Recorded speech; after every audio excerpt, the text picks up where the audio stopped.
Senhor, amém? Amém. Eu convido os irmãos para nós abrirmos a palavra de Deus no primeiro livro da Bíblia, Gênesis, capítulo 2.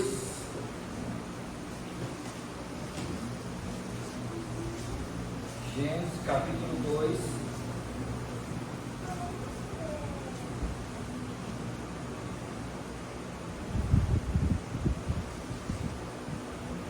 Do versículo 4 até o versículo 10, que nos diz assim, irmão, Gênesis capítulo 2, do versículo 4 ao 10.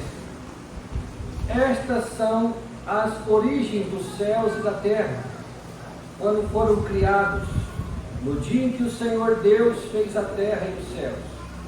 Toda a planta do campo ainda não estava na terra, e toda a erva do campo ainda não brotava, porque ainda o Senhor Deus não tinha feito chover sobre a terra, e não havia homem para lavrar a terra. O vapor, porém, subia da terra e regava toda a face da terra. E formou o Senhor Deus o homem do pó da terra, e soprou em seus narizes e o fôlego da vida, e o homem foi feito alma vivente. E plantou o Senhor Deus um jardim no Éden, da banda do Oriente, e pôs ali o homem que tinha formado. E o Senhor Deus fez brotar da terra toda a árvore agradável à vista e boa para a comida, e a árvore da vida no meio do jardim, e a árvore da ciência do bem e do mal. E saía um rio do Éden para regar o jardim, e dali se dividia e se tornava em 4 braços. Amém. O pastor já orou pela palavra. Quando nós olhamos para os primeiros capítulos da Bíblia, nós ficamos maravilhados e não tem como negar, né, a existência de um Criador pelas suas obras.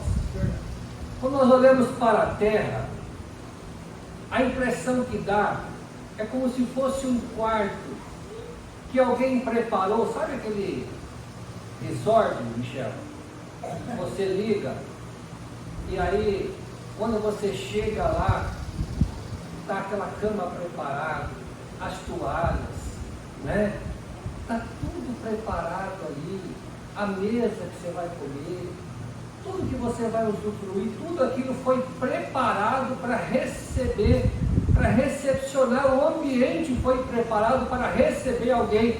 A terra da mesma forma, porque não existe vida humana em outros planetas. E quando a gente olha para a terra, a perfeição, a distância do sol, se tivesse um pouco mais próximo do sol, nós morreríamos assados. Um pouco mais distante, morreríamos congelados. Então, irmãos, a própria natureza já demonstra a existência de um Criador perfeito, que fez tudo perfeito.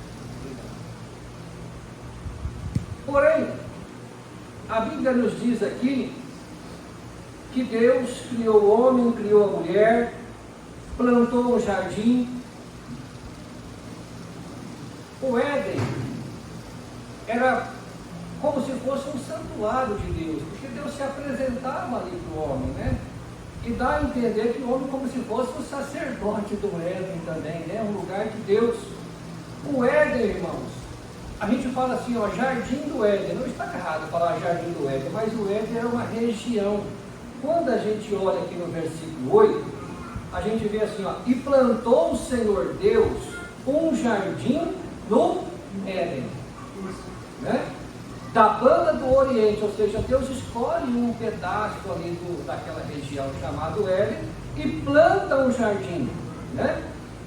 No versículo 10, olha o que diz aqui, ó, e saía um rio do Éden para regar o quê?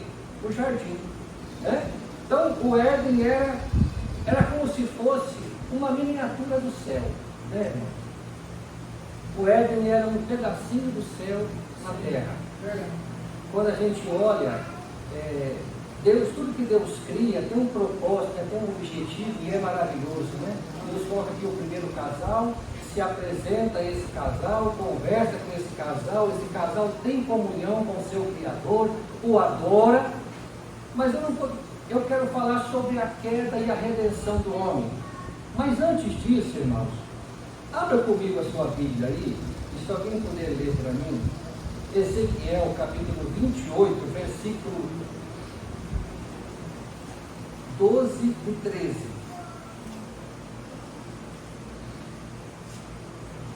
Se alguém puder ler em voz bem alto, Ezequiel 28, do 12 ao 13. Filho do homem, levanta uma lamentação sobre o rei de Tiro, e dizem, assim diz o Senhor Deus, tu eras o céu da medida, cheio de sabedoria e perfeito em formosura. Estivesse no Éden, jardim de Deus, de toda a pedra preciosa era a tua cobertura, sardônia, topázio, diamante, turquesa, ônix, jaspe, safira, carbúnculo, esmeralda e ouro.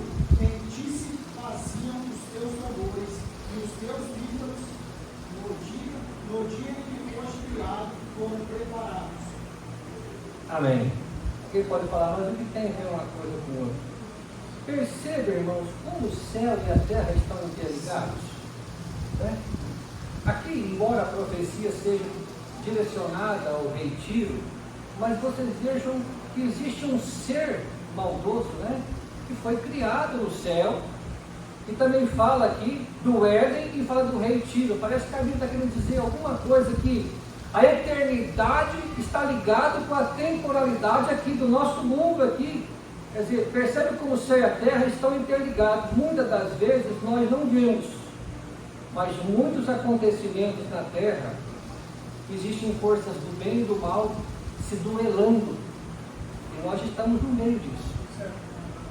Lembra quando Jesus chamou os discípulos, levou os discípulos para um lugar e falou assim, olha, o que os homens dizem que eu sou?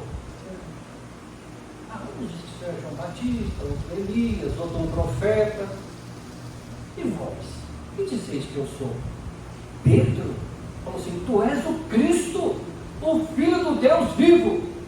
O que Jesus disse? Bem-aventurado és tu, Simão Barjonas, que não foi carne e nem sangue te revelou, mas meu Pai que está no céu. Olha, Pedro foi um instrumento de Deus para falar algo que Deus colocou ali no coração e na boca de Pedro. Mas no mesmo capítulo, versículos posteriores, nós vemos ali Jesus falando que era necessário o Filho do Homem padecer entre os homens, morrer e tal. Aí Pedro vai e reprova. De forma alguma, o Senhor não tem dó de ti mesmo? O que Jesus fala?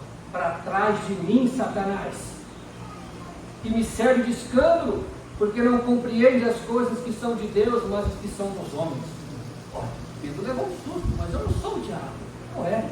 Mas perceba como que Deus fala através da boca de Pedro, e depois o diabo também fala da boca de Pedro. Então perceba que o bem e o mal se duelam, e às vezes nós podemos ser atores dessa situação aí. A gente entrando nessa situação aqui que nós vamos falar sobre a queda do homem. Bom, falei que o Éden era uma região. Deus planta um jardim lá no Oriente do Éden. Esse jardim é regado. A beleza que se Deus proporciona ao homem. Deus não coloca o homem em qualquer lugar, né, irmão? Deus planta um jardim para colocar o homem. Veja que tudo que Deus tinha feito, nós vamos ver no capítulo 1 principalmente, várias vezes, e viu Deus que era bom, e viu Deus que era bom, não é? Deus só falou que não era bom quando viu que o homem estava só, não é isso? Mas tudo que Deus fez era bom. Mas aí Deus vai e planta um jardim, ou seja, Deus proporciona um ambiente favorável para receber aquilo que Deus tinha feito, com coisa tão maravilhosa. Mas Deus dá ordem aqui no versículo, no capítulo 2, e o versículo 16 e 17, fala assim, e ordenou o Senhor Deus ao homem, dizendo, de toda a árvore do jardim vocês podem comer livremente, mas da árvore da ciência do bem e do mal, dela não comerás, porque no dia que dela comer, certamente morrerás. Só que Deus havia colocado no versículo 9, duas árvores bem no meio do jardim. No versículo 9 fala a árvore da vida e a árvore da ciência do bem e do mal. Mas a árvore que Deus proibiu o homem de comer foi a árvore da ciência do bem e do mal. Estava tudo maravilhoso. Mas no capítulo 3, no versículo 1, o encontro da mulher com a serpente. Nós vamos ver algumas coisas, 3 erros, pelo menos que eu pude observar aqui no texto, que Eva cometeu nesse encontro com a serpente. Mas alguém pode falar assim: essa mulher deu atenção à serpente. Depois nós vamos falar um pouco sobre a serpente. No capítulo 3, versículo 1 diz assim: ora, a serpente era a mais astuta de todas as animarias do campo que o Senhor Deus tinha feito. E esta disse à mulher: é assim que Deus disse: não comereis de toda a árvore do jardim?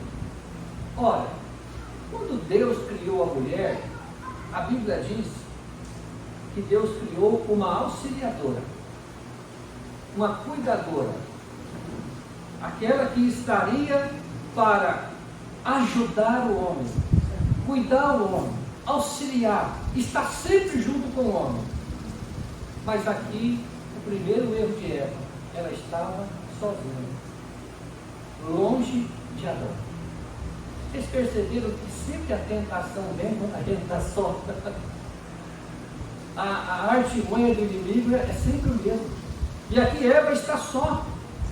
E aí a serpente chega e começa e lança a primeira pergunta. É assim que Deus disse: não comerás de toda a árvore do jardim. Ou seja, já chegou impondo alguma mentira. Mas a mulher rebate uma meia verdade, porque ela fala assim: e disse a mulher à serpente: do fruto das árvores do jardim comeremos, mas do fruto da árvore que está no meio do jardim, disse Deus: não comeremos dele, nem tocareis, para que não morrais. Olha, Deus não falou em momento algum que ela não podia tocar. Deus falou que não era para comer. Veja que muitas das vezes as pessoas querem pregar o evangelho e querem acrescentar. Mas Deus disse isso. Não, Deus não disse isso. Tanto é que a sua palavra está aqui. E nós temos que ser igual os crentes de Bereia, né? Vamos examinar se realmente é aquilo, porque um artigo, um pronome, um substantivo muda a situação, né? A gente costuma dizer na teologia que um texto fora do contexto vira um pretexto, né? E aqui ela fala: não é nem para comer, nem para tocar, né? Então ela já estava. Mas aí a serpente pega e fala, no versículo 4 do capítulo 3: então disse a serpente à mulher: certamente não morrereis. Deus sabe que no dia em que comerdes, se abrirão os vossos olhos e sereis como Deus. O segundo erro que Eva comete é de dar atenção para o inimigo. Irmãos, nós não aprendemos ou nós não examinamos as Escrituras para ficar contendendo ou discutindo com os outros com respeito a isso. Não, nós só temos a verdade. Nós temos que pregar a verdade, crer na verdade e não ficar perdendo tempo, porque existem seitas por aí que usam a mesma tática. Eles chegam fazendo pergunta para você: o que você acha do mundo? O que você acha disso? Aí você faz igualzinho Jesus fazia, faz outra pergunta, não é? E você, o que você acha? Aí você entra. A serpente fez a mesma coisa. Ela lança algo, Eva responde meia boca, né? E depois, aí ela fala: não é bem assim não, Deus sabe, ou seja, mexe lá no ego. Então, o segundo erro é de ficar conversando com o inimigo.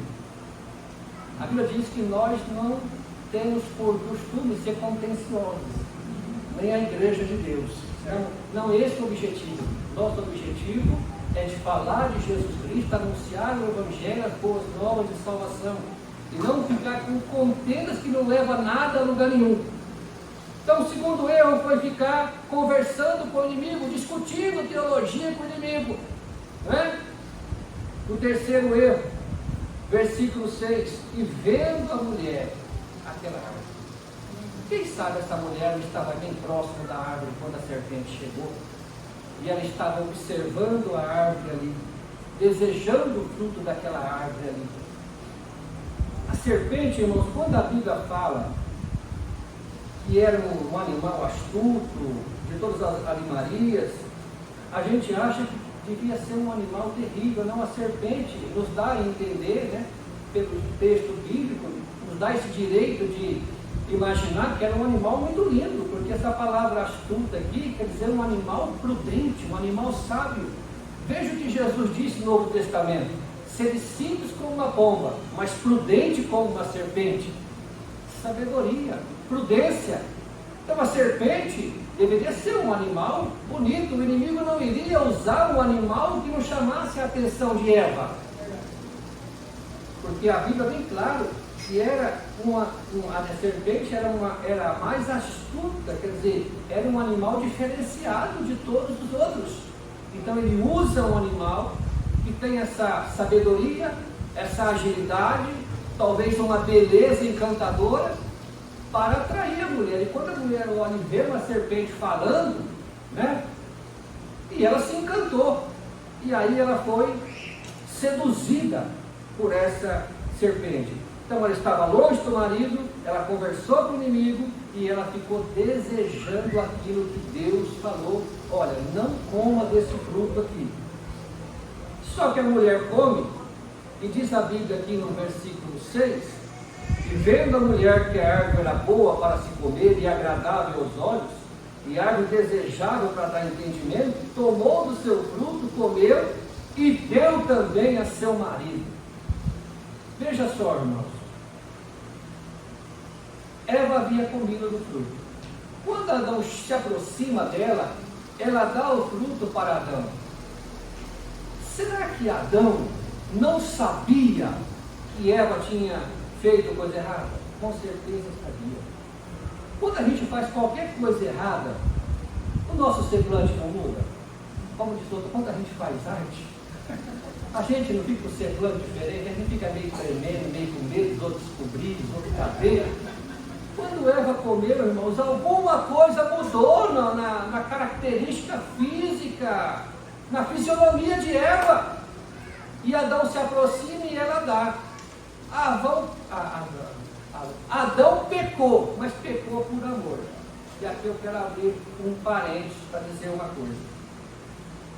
Muitas das vezes, por mais bem intencionado que a gente seja, nós não podemos fazer nada que seja contrário à palavra de Deus, por mais boa intenção que você tenha. Adão sabia que não era para comer do fruto. Se somente Eva tivesse comido, talvez não precisaria de redenção à humanidade. Mas quando Adão comeu, toda a humanidade foi atingida pela rebelião. Lembra dos anjos? Os anjos foi só a terça parte, mas a humanidade não. Por isso que Paulo fala assim, como por um homem entrou o pecado no mundo e pelo pecado a morte, ou seja, toda a humanidade foi atingida. Quando Adão entrega o paraíso por amor a Eva. Tem um pastor que ele contou uma coisa, eu achei interessante, quero compartilhar com os irmãos. Que chegou uma jovem e falou assim: pastor, eu estou apaixonado por um rapaz, só que esse rapaz não teme a Deus, ele não ama a Deus. Mas que mal tem? Eu amo ele não pode ser o meu companheiro? Aí o pastor falou assim para ela assim: se esse rapaz que você tanto ama, que diz que não aceita o Deus que você aceita, não serve o Deus, não quer saber do seu Deus, se ele falasse mal da sua mãe e do seu pai, pelo amor de Deus, eu jamais casaria com um homem desse. Pois é, você honra mais o seu pai e a sua mãe do que o seu Deus. Falar mal do seu pai e da sua mãe você não aceita, mas falar mal do seu Deus você aceita? Irmãos, nos mandamentos de Deus está bem claro: amarás o Senhor teu Deus de todo o teu coração, de toda a tua alma, de todo o teu entendimento e de toda a tua força. E depois, amarás o teu próximo como a ti mesmo. Você não pode amar mais as outras coisas do que Deus. Pode amar sua esposa sim, mas não mais do que Deus. Nada pode ser mais do que Deus. Não que nós, e Adão então pecou. por amor, mas ele pecou. E entrou o pecado no mundo. No versículo 7, quando eles pecaram, olha só. Antes, no versículo 25 do capítulo 2, diz que ambos estavam nus, o homem e a sua mulher, e não se envergonhavam. Esse nus aqui, antes do pecado, era inocência. Havia inocência. O estado deles era um estado de inocência. Não tinham pecado. Agora, no versículo 7 do capítulo 3 fala, e foram, assim que eles pecaram, e foram abertos os olhos de ambos, e conheceram que estavam nus, e coseram folhas de figueira e fizeram para si. Esse nus aqui já é diferente.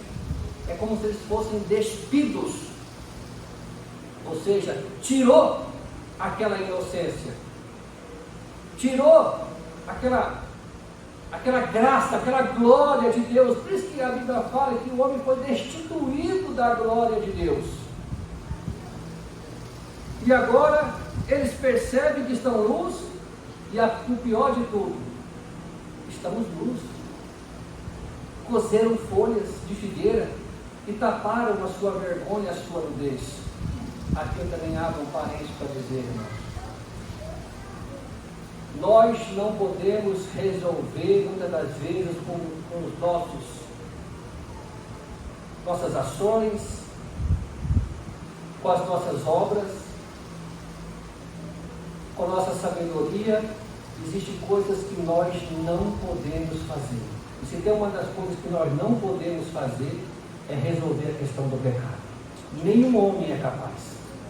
E quando eles pecaram, que eles tentaram resolver, não, isso é simples, a gente se cobre aqui com uma folha de figueira aqui, mas veja só que isso não adiantou nada, porque no versículo 8 eles ouvem a voz de Deus. Já percebeu? Eles ouviam a voz de Deus, estavam acostumados em ouvir a voz de Deus. Deus passeava pela viração do dia lá no jardim, o homem como um sacerdote cuidando ali, a mulher, tudo imperfeito. Quando entrou o pecado, eles ouvem a voz de Deus, eles temem, porque agora eles estavam despidos da glória de Deus. O pecado entrou no mundo e eles se escondem, porque eles tentaram resolver por si próprios e viram que não tinha jeito. E no versículo 9, Deus chama Adão, e Adão fala, eu ouvi a tua voz e eu temi. Ouvi a tua voz e eu temi, porque estava nu e eu escondi. Ou seja, agora estou despido, me sinto despido, me sinto com vergonha, e o pecado traz isso diante da santidade de Deus. E Deus, no versículo 11, fala, quem que te mostrou que você estava nu? Você comeu do fruto que eu falei que para você não comer? No versículo 12, veja, eu disse que Adão tinha pecado por amor. E quando você faz muito, por mais que seja bem intencionado algo, que seja contrário à palavra de Deus, a consequência vem lá na frente, o amor é frustrado. No versículo 12, quando Deus fala, quem te mostrou que você estava nu? Porventura você comeu do fruto que eu falei para você não comer? O versículo 12, então disse Adão, a mulher que tu me deste, quer dizer, agora ele está culpa a mulher. A mulher que tu me deste, ela me deu a árvore e eu comi. E disse o Senhor à mulher, por que você fez isso? Aí a mulher fala, a serpente me enganou e eu comi. Ou seja, agora um começou a jogar a culpa para o outro, um começou a dizer, olha, eu fiz isso por causa disso, mas na verdade que todos tinham, o homem e a mulher tinham o livre-arbítrio, a escolha de servir, de temer a Deus, de escolher o melhor. Mas quando eles comem do fruto ali que Deus falou do conhecimento do bem e do mal, eles viraram as costas para Deus, e o pecado é uma coisa séria. Então disse Deus, veja no versículo 14 do capítulo 3, então disse Deus à serpente, porquanto fizeste isso, maldita serás mais do que toda besta e mais do que todos os animais do campo. Sobre o teu ventre andarás e pó comerás todos os dias da sua vida. Veja, se não fosse um animal, se já fosse um animal que rastejasse, que comesse pó, que andasse sobre o seu ventre, Deus não castigaria isso dessa maneira. Então veja que a serpente era um animal diferente. Agora vem a punição, olha, você é maldita, você vai rastejar sobre o seu ventre, pó comerás todos os dias da sua vida. Agora veja só, irmãos, nada pega Deus de surpresa, porque embora o homem pecou, a mulher que era para ser auxiliadora, a ajudadora, a cuidadora, come primeiro do fruto e dá para o homem, e os dois caem em rebelião contra Deus. Agora Deus vai mudar essa situação, porque Deus é misericordioso, porque Deus é bom, porque Deus é amor, porque Deus nos amou de tal maneira. E aqui no versículo 15, Deus fala: eu porei inimizade entre ti e a mulher, entre a tua semente e a sua semente. Esta te ferirá a cabeça, e tu lhe ferirás o calcanhar. Está falando assim, ó, assim como você usou uma mulher para que ela comesse do fruto e desse para Adão, também Deus usaria a mulher para que da semente da mulher viria o Salvador, o Redentor. Olha que maravilha, irmãos. Então aqui Deus está enaltecendo a mulher, embora a mulher que era para ser auxiliadora, né, não vigiou ali, né, ficou longe do seu marido, deu atenção ao inimigo e ficou ali desejando a árvore, e ela peca e também faz o seu companheiro pecar. Mas aqui Deus, pela sua infinita graça, bondade e misericórdia, Ele fala sobre a redenção. Ele fala que vai vir a semente da mulher. Amém. E Cristo é a semente da mulher. Agora olha que maravilha. No versículo 20, quando Deus fala com Adão e dá também a sentença a Adão e fala sobre a terra e tudo que queria sobrevir sobre a terra, a desgraça sobre a terra por causa do pecado, Adão, reconhecendo Eva e querendo também, porque até então Eva não tinha nome, né? A mulher não tinha nome, era Adão e a mulher. Adão e a mulher. Mas só depois do pecado que Adão dá o nome, ó, versículo 20, que você vai ver. E chamou Adão o nome da sua mulher Eva. Olha só. Agora, depois do pecado, Adão viu como que Deus, através da mulher, iria trazer a redenção à humanidade, porque a palavra Eva quer dizer aquela que carrega a vida, né? Aquela que traz a vida. Então Adão dá o nome de Eva à sua mulher, né? Agora, olha só que maravilha, no versículo 21, porque veja bem, Deus havia falado, não coma, lembra? Porque no dia em que você comer, certamente morrereis. Mas não morreu ninguém. Não morreu Adão, não morreu Eva. Mas Deus é justo. Deus não é fiel, vocês não cantaram aqui? Deus é fiel. Ele é amor, mas Ele é justiça. Ele é o juiz justo. Mas no versículo 21, vocês vão ver que morreu. Alguém morreu. Precisou morrer. No versículo 21 diz: e fez o Senhor Deus a Adão e a sua mulher túnicas de peles e os vestiu. Alguém morreu. Deus falou: não coma, porque no dia que vocês comerem, certamente morrereis. Ora, mas por que Deus os vestiu? Eles não haviam se vestido com folhas de figueira? Pelas suas obras, não. Mas Deus, então, aqui imola um cordeiro, um animal, e veste o homem, cobrindo o homem, E lá em Apocalipse diz que Cristo é o Cordeiro de Deus que foi morto desde a fundação do mundo. Aqui não era o Cristo. Cristo morreu na nossa era 31 da nossa era, mas aqui simbolizava que Cristo viria. Aquilo ali, Deus fez, olha, alguém vai morrer, tem que morrer. Não há remissão de pecados sem derramamento de sangue. Então Deus imola esse animal, cobre o homem, porque Deus havia falado que pela semente da mulher viria a redenção. Ele pisaria na cabeça da serpente, mesmo que ela ferisse o seu calcanhar. E isso se cumpriu através de Maria, que veio o Cristo, o Filho de Deus, santo, como diz João Batista, o Cordeiro de Deus, que tira o pecado do mundo. Adão e Eva pecaram, entrou o pecado no mundo, o pecado nos afastou do nosso Criador, nos trouxe a maldição e a condenação. Mas ali no Éden, antes de expulsar o homem, Deus já mostrou o seu amor, a sua graça, a sua infinita bondade e misericórdia, mostrando que haveria redenção para o homem. Que coisa maravilhosa, irmãos! O Cordeiro de Deus, que foi morto desde a fundação do mundo. Que maravilha! E hoje nós temos essa esperança.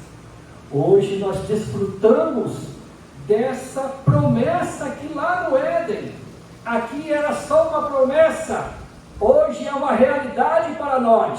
Podemos dizer, somos salvos, somos perdoados, somos resgatados, somos remidos, o nosso nome está no livro da vida, porque o Cordeiro de Deus, que foi morto desde a fundação do mundo, ele cumpriu, Deus cumpriu a sua palavra, em que Cristo morreu por nós, sendo nós ainda pecadores. Por isso louvamos a Deus. Hoje nós temos o prazer de nos reunir e de ver essa promessa cumprida sobre as nossas vidas, de termos a certeza da vida eterna. Tudo que Adão e Eva perderam, através do pecado, a humanidade 100% caída, mas agora nós somos 100% remidos pelo sangue de Jesus, pelo Cordeiro de Deus. Que Deus nos abençoe.